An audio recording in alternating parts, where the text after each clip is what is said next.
जय हिंद दोस्तों, नमस्कार। 1 जुलाई 2025 से माफ होंगे सभी के लोन। अगर आपका भी लोन एनपीए हो चुका है तो हो जाओ खुश, अब बैंक कुछ भी नहीं उखाड़ सकता और आप सभी का सेटलमेंट ऑफर बैंक चाहकर भी नहीं रोक सकता। जी हाँ दोस्तों, आप लोग बिल्कुल सही सुन रहे हो। पिछले कुछ दिनों से मेरे कुछ क्लाइंट्स, मेरे कुछ सब्सक्राइबर अपनी गुहार बता रहे थे मुझे कि सर इतना टाइम हो चुका है, राइट ऑफ भी हो गया है, मेरा लोन एनपीए हो चुका है, लेकिन जो बैंक है वो 10 से 20% का ऑफर देने को तैयार ही नहीं है। मैं उन पे कह कह के थक गया हूँ। मैंने उनको 10 बार बोला, मैंने उनको मेल करा इस तरीके से, बट वो लोग ऑफर देने को तैयार ही नहीं। बोलते कि नहीं, पूरा पैसा भरो, हम सेटलमेंट ऑफर आपको नहीं देंगे। अगर दे रहे हैं तो 50% का दे रहे हैं, 60% का दे रहे हैं। ऐसा ऑफर दे रहे हैं जो कि जितने पैसे मेरे पास अगर होते तो मैं अपना लोन ही भर देता, क्योंकि अगर 50-60% किसी के पास पैसे होंगे तो लोन नहीं भर देगा, लोन की ईएमआई भर देगा, है नहीं है? वो ईएमआई क्यों डिफॉल्ट करेगा, या फिर क्रेडिट कार्ड का ड्यू क्यों डिफॉल्ट करेगा? वो लोग तो उतना अमाउंट भर देंगे ना, खत्म कहानी। तो ये चीजें हैं। अब मैं आप लोगों को क्यों कह रहा हूं कि 1 जुलाई के बाद से आप लोगों के सेटलमेंट ऑफर कभी भी नहीं रुक सकते हैं, ठीक है? बैंक चाह कर भी नहीं रोक पाएगा, आपको उन्हें सेटलमेंट ऑफर देना ही पड़ेगा, 100% देना पड़ेगा। 90% नहीं बोल रहा, 95% नहीं बोल रहा, 100% बोल रहा हूँ। क्यों बोल रहा हूँ अभी वीडियो में आगे चल के बताऊंगा। अगर आपको सेटलमेंट ऑफर नहीं आया है तो कैसे निकलवाना है वो भी बताने वाला हूँ। और अगर बैंक ने कोई छोटा मोटा सेटलमेंट ऑफर दिया था 50-60% का, तो उसे कितने कम परसेंटेज पे आप लोग ला सकते हो, चाहे क्रेडिट कार्ड हो, चाहे पर्सनल लोन हो, चाहे कोई भी अनसिक्योर लोन, कैसा भी अनसिक्योर लोन होगा। इस जुलाई मंथ के अंदर अपनी सेटलमेंट ऑफर किस तरीके से निकाल सकते हो, मैं आज आपको इस वीडियो के अंदर बताने वाला हूं। तो दोस्तों, वीडियो शुरू करने से पहले मैं आप सभी का हर्ष कुमार आपके इस चैनल लोन डिस्टोर में आपको स्वागत करता हूं, ठीक है? अगर लोन संबंधित कोई भी परेशानी है, कोई दिक्कत है, कोई प्रॉब्लम है, लोन रिकवरी वाले परेशान कर रहे हैं, कोई लीगल नोटिस से दिक्कत है, कोई और परेशानी है, तो ऊपर मेरा नंबर आ रहा है, आप मुझे व्हाट्सएप पर मैसेज कर सकते हो, ठीक है? व्हाट्सएप के माध्यम से हमसे जुड़ सकते हो, ओके? तो ये जुलाई का क्या खेल है? 1 जुलाई ऐसा क्या खेल है भाई साहब, जिसमें अगर आप लोग इस मंथ में सेटलमेंट ऑफर निकलवाते हो तो आपको 10 से 20% का ही ऑफर मिलेगा। तो दोस्तों, आपने मेरे पिछले वीडियोस में और भी लोगों की वीडियो में देखा होगा कि जो हमारा मार्च का मंथ होता है, ठीक है, वो मार्च का मंथ फाइनेंशियल ईयर एंड होने का मंथ होता है, ठीक है? वहां पर एक क्वार्टर पूरा का पूरा एंड हो जाता है, एक ईयरली जो क्वार्टर होता है वो एंड हो जाता है, ठीक है? लेकिन कई लोगों को एक गलत फहमी है कि सिर्फ और सिर्फ मार्च के मंथ के अंदर ही ईयरली क्वार्टर एंड होता है। जी हाँ, ईयरली क्वार्टर तो उसी टाइम पे एंड होता है, ये बात तो है। लेकिन जो क्वार्टर होता है, जैसे मान लो एक साल के अंदर 4 क्वार्टर होते हैं, ठीक है? 4 क्वार्टर मिलके एक टोटल ईयर बनता है पूरा। तो जो क्या कहते हैं क्वार्टर होता है वो जुलाई में भी होता है। जैसे मान लो मार्च हो गया, अब मार्च में तो ईयरली क्वार्टर आपका समाप्त हो गया, खत्म कहानी। वहां पर अगर आपको ऑफर मिला तो ठीक है, नहीं मिला तो कोई बात नहीं है। अब आता है मार्च के बाद 3 महीने का गैप, उसके बाद आती है 1 जुलाई। यहाँ पर एक क्वार्टर और समाप्त हो जाता है। जब एक क्वार्टर समाप्त हो जाता है तो जितनी भी रिकवरी एजेंसीज हैं, जितनी भी बैंक्स हैं, उन लोगों को दोबारा से एक रिपोर्ट सबमिट करनी पड़ती है।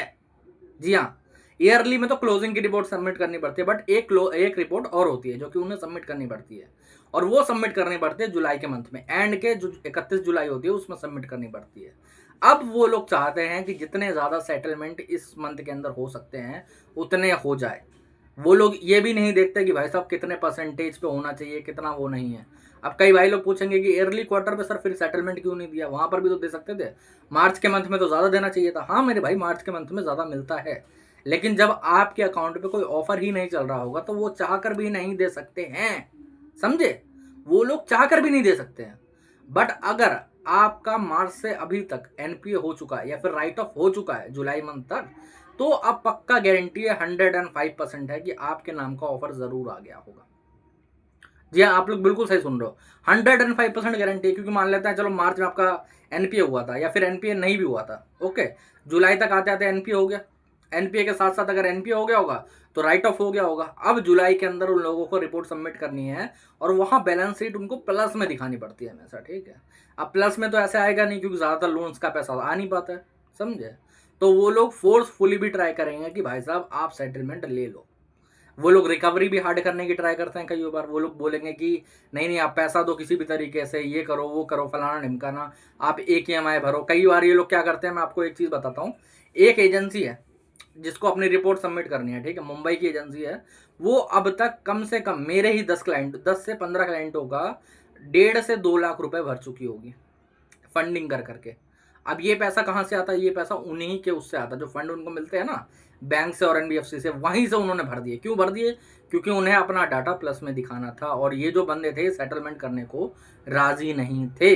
अगर ये प्लस में नहीं दिखाते तो बैंक से इनसे अपना कॉन्ट्रैक्ट ले लेती, इनसे अपना कॉन्ट्रैक्ट छिन जाता। और आप लोगों को लगता होगा कि यार एक दो बंदों का कॉन्ट्रैक्ट छिनता होगा, ऐसा नहीं है। अगर मान लो वो रिपोर्ट माइनस में रहती है, बैंक को कोई प्रॉफिट नहीं मिल रहा है, ठीक है, तो वो लोग क्या करेंगे, सीधा सीधा 10,000 बंदों का डाटा जो उनके पास है वो ले लेंगे कि भाई तुम छोड़ दो, तुम पे कुछ नहीं हो पा रहा, खत्म कहानी। समझे? अब हम लोगों को तो लगता है कि यार ये बहुत छोटी बात होगी कि, लेकिन बड़ी बड़ी एजेंसियां, मैं आप लोगों को इतना बता देना चाहता हूं कि दिल्ली में एक बहुत बड़ी एजेंसी थी, बहुत बड़ी रिकवरी एजेंसी थी, जो कि एक टाइम पे लॉकडाउन के टाइम पे कम से कम मान के चले तो ऑल ओवर इंडिया के लाखों केस, लाखों बोल रहा हूँ, हजार नहीं बोल रहा, लाखों केसेस देखा करती थी ऑल ओवर इंडिया के। उन्हीं के यहाँ से कॉल्स आया। अगर 2025 में उस टाइम पे रिकवरी के कॉल्स आपको आए होंगे ना, तो उसी एजेंसी से जरूर 1 2 4 कॉल आए होंगे, गारंटी कहता हूँ, ठीक है। बट हुआ क्या? वही बात है कि उनकी रिपोर्ट नेगेटिव में चली गई। ज्यादातर 2 4 क्वार्टर में उनकी रिपोर्ट नेगेटिव में गई, लोगों ने अपना केसेस वापसी लेना स्टार्ट कर दिए।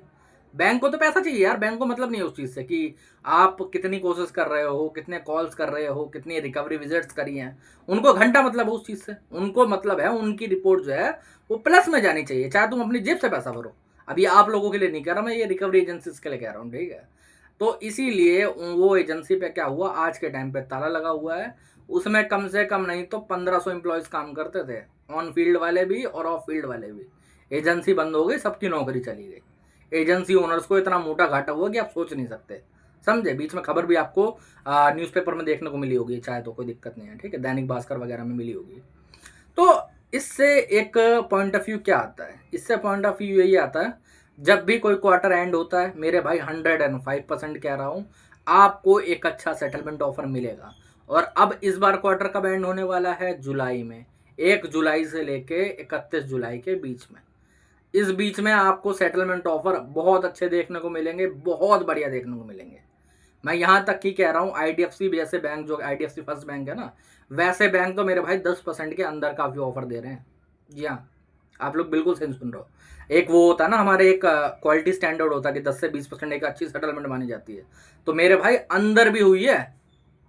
बाकायदा आईडीएफसी फर्स्ट बैंक ने 4% में सेटलमेंट करी, 1.5 लाख रुपए की, 4% पे। अब क्यों करी है? क्योंकि उन्हें अपना क्वार्टर एंड करना था। प्रॉब्लमेटिक चीज थी, एक अमाउंट देखा जाता है ना कि वहां पर एक तरीके का माइलस्टोन चल रहा है कि भाई साहब इतना हो चुका है, इतना हो चुका है, इतना हो चुका है। एंड की डेट पे उन लोगों को करना ही है पूरा, कैसे भी करके, चाहे वो कम पैसा भरें, कैसे भी करें। इसलिए आप एक टाइम पे देख रहे होगे, आज के टाइम पे आप किसी से बोलते होगा ना कि साई सब सेटलमेंट करनी है मेरे को, तो वहां से रिकवरी एजेंट एक ही चीज बोलता होगा कि मैं यहाँ से आपको लेटर निकाल के दे दूंगा, आप तुरंत आज के आज पेमेंट कर दीजिएगा। लेकिन पहले ऐसा नहीं होता था। पहले क्या होता था कि कोई बात नहीं, आप अपनी डेट बता दो कब पेमेंट करोगे, हम उस दिन की डेट डाल देंगे। लेकिन आज क्या हो रहा, तुरंत करो, तुरंत करो। क्यों करो? क्योंकि रिपोर्ट सबमिट करनी है, रिपोर्ट देनी है, कितनी लीड आई, कितना क्या हुआ। वरना क्या होगा, जो टेलीकॉलर बैठा है उसको टीएल मारेगा, मतलब समझ रहे हो? हाँ समझ जाओ, ठीक है। उसकी कौन मारेगा? टीएल मारेगा। टीएल की कौन मारेगा? कलेक्शन मैनेजर मारेगा। कलेक्शन मैनेजर की कौन मारेगा? एजेंसी का ओनर मारेगा। और एजेंसी ओनर के ऊपर बैंक तो बैठा ही है। बैंक के एम्प्लॉय ज़्यादा कुछ नहीं सोचते, उनको इतना पैसा नहीं, उनको इस चीज़ का पैसा नहीं मिलता कि वो ये टॉलरेट करे कि भाई साहब कितने लीड आई, कितनी क्या हुई, क्या नहीं हुआ। समझ रहे हो? वो सीधा बोलेंगे कि भाई कॉन्ट्रैक्ट हटा, दूसरी एजेंसी बैठी हुई है। पहले के टाइम पे, लॉकडाउन से पहले मेरे भाई, एजेंसी हुआ करती थी ऑल ओवर इंडिया में, कम से कम मान लेते हैं 10,000 के अंदर एजेंसी होंगी, ठीक है। आज के टाइम में वो चीज़ 1 लाख से ऊपर पहुंच चुकी है, ठीक है। जितने कलेक्शन मैनेजर थे, जितने टीएल थे, अपनी अपनी, जिसके हाथ में थोड़ा पैसा है वो अपनी एजेंसी खोल के बैठ गया। तो एजेंसीज बहुत ज़्यादा हैं, केसेस बहुत कम है। जितना अच्छा ऑफर वो लोग निकाल के देंगे, उतनी अच्छी आपको सेटलमेंट मिलेगी। इसलिए थोड़ा बात करना सीखो, किस तरीके से सेटलमेंट निकालना है, ये चीज़ बहुत जल्दी समझो, ठीक है। अब ये भी बता देता हूँ कि सेटलमेंट ऑफर किस तरीके से निकालना अगर नहीं आया तो मेरे भाई इस टाइम पे तुम्हें एक सेटलमेंट रिक्वेस्ट लेटर की ज़रूरत पड़ेगी। वो तुम्हें बैंक को भेजना है, हार्ड कॉपी भी भेजनी है और मेल भी करना है, ठीक है। उसके बाद देखना अपने आप कॉल्स आने लगेंगे, सारी चीज़ें हो जाएंगी, ठीक है। वहाँ पर स्पेशली आपको मेंशन करवाना है कि भाई साहब 10 से 20% के बीच में करूंगा, जो अभी टोटल आउटस्टैंडिंग चल रही होगी। ओके, पेनल्टी वगैरह मिला के। अगर पेनल्टी हटा के करना चाहते हो तो बढ़ा सकते हो अमाउंट थोड़ा बहुत चाहो तो, या फिर बहुत परेशान हो तो तुम्हारी मर्जी है तुम्हें कितने में चाहिए, समझे। कई लोगों को 5% चाहिए होता है तो वो 5% भी मेंशन करते हैं, बाकी देना ना देना बैंक के ऊपर है, समझ। और जिस भाई को भी बड़ा मोटा ऑफर यूज हुआ था जैसा 50% का 60% का, तो वो लोग क्या करो, तुम सिंपली वो सेटलमेंट लेटर लो पहले वाला जो कि कैंसिल हो चुका है, और उस लेटर के साथ सेटलमेंट रिक्वेस्ट लेटर के साथ मेंशन करके वहां भेजो कि पहले 50% का आया था, अब आप मुझे 15% का या 10% का दे दो, मैं कर लूंगा, कोई दिक्कत वाली बात नहीं है। 105% कहता हूँ, विद इन 5 डेज के अंदर आपको ऑफर आ जाएगा, विद इन 5 डेज के अंदर ऑफर आ जाएगा, ठीक है। और बहुत अच्छा आएगा, बहुत अच्छे तरीके से सेटलमेंट कर सकते हो, ठीक है। एक चीज़ और बता देना चाहता हूँ, आजकल फ्रॉड सेटलमेंट बहुत ज़्यादा चल रहा है, तो सेटलमेंट लेटर पहले वेरीफाई करें, कम से कम 10 से 15 दिन का टाइम मांगे उनसे पेमेंट के लिए। कस्टमर केयर से वेरीफाई करें, एक बार चाहो तो बैंक भी जा सकते हो, अगर NBFC है तो कस्टमर केयर से वेरीफाई कर सकते हो, ईमेल करके उनसे वेरिफिकेशन ले सकते हो, ठीक है। उसके बाद भी ऑनलाइन तरीके से पेमेंट करनी है, किसी के हाथ में पैसा नहीं देना, और कहीं पर भी साइन करने की जरूरत नहीं चाहे, तो कोई दिक्कत परेशानी वाली बात नहीं है, ठीक है। तो ये तरीका है, इस तरीके से सेटलमेंट करोगे तुम्हारी सेटलमेंट 100% वैलिड होगी, ठीक है। यही तरीका फॉलो करो, और अगर ज़्यादा कोई प्रॉब्लम परेशानी आती है तो हमसे भी जुड़ सकते हो, ठीक है। और बाकी अगर वीडियो अच्छा लगा हो तो चैनल को सब्सक्राइब कर लेना, ठीक है। और दोस्तों आज के वीडियो में इतना ही, जय हिंद।